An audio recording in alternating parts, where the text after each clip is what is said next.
This is TWiT. On we go with the show. Kevin on the line from Riverside, California. Hello, Kevin. Well, good afternoon, Leo. Good afternoon.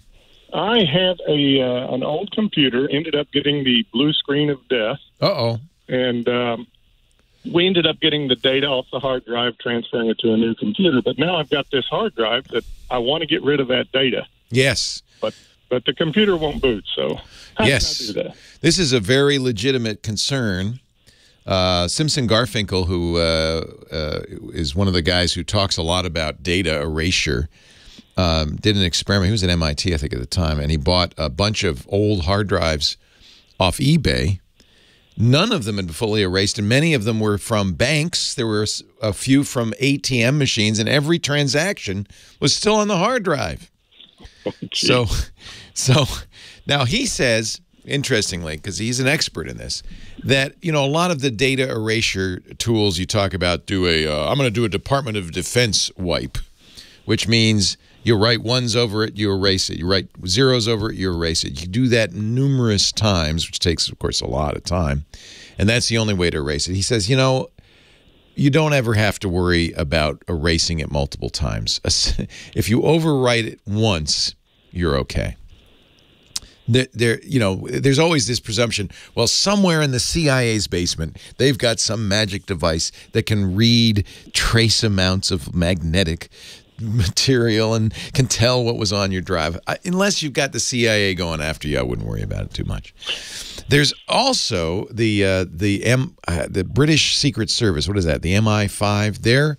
Their rules are that you do that, you erase the drive, then you disassemble the drive, then you powder the drive, you grind it down into small fragments, and then you store it locked in a safe in the basement of MI6. So you can go a little crazy. You can go a little crazy. I would say there's a couple of things you could do. If you want to donate that drive or sell it, then you probably do want to wipe it non-destructively. And there's a free program called DBAN, Derek's Boot and Nuke, that is designed to do this. And it'll do the many, many wipes and all of that stuff. It's free, dban.org. But as you say, you no longer have access to the computer. But the good news is you could put that on any other computer, hook up this old drive with a temporary interface. You can buy those for 30 or 40 bucks. It'll let you attach it and then erase it and then throw it away. If you don't care about, if you're just going to discard it, you don't care about selling it, but you just don't want anybody to be able to take anything off of it. The other thing you can do is kind of like what the MI6 does, which is you can open it up and you can smash the platters or bend the platters, and nobody's going to be able to recover anything from that. So you can physically do that. Those are your kind of your two choices. Actually, truthfully, even without opening it up, it might be enough just to run a big magnet over the thing. I tell you what, open it up, run a magnet over it, because the problem is the platters are inside a metal case. The magnet may not get through it. So open it up, and do the platters. Careful with those platters.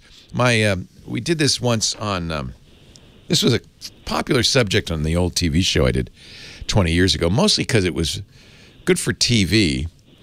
One of my co-hosts, Kevin Rose, decided to use thermite to destroy a drive, almost burned his house down. That was a bad idea. Don't do that.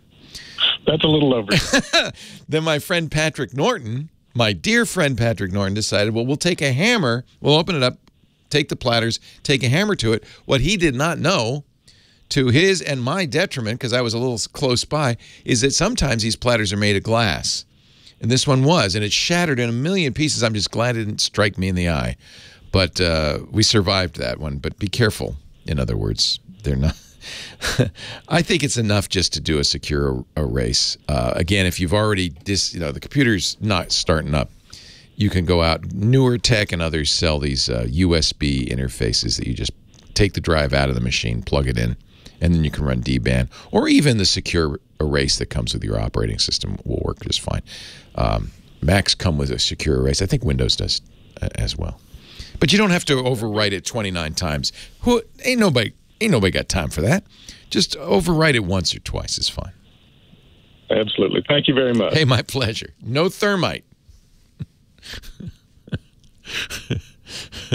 Somewhere on YouTube, I believe both of those incidents live on. Yes, in fact, I can see it right now in our Discord chat. Do not hit these with a hammer in case they are made of glass. I will find Simpson Garfinkel's excellent article on this, and I will put it in the show notes. Let me see if I can find that, because he really is the expert. And these are from maybe 15, 20 years ago. He was a digital forensic expert, a disk forensic expert.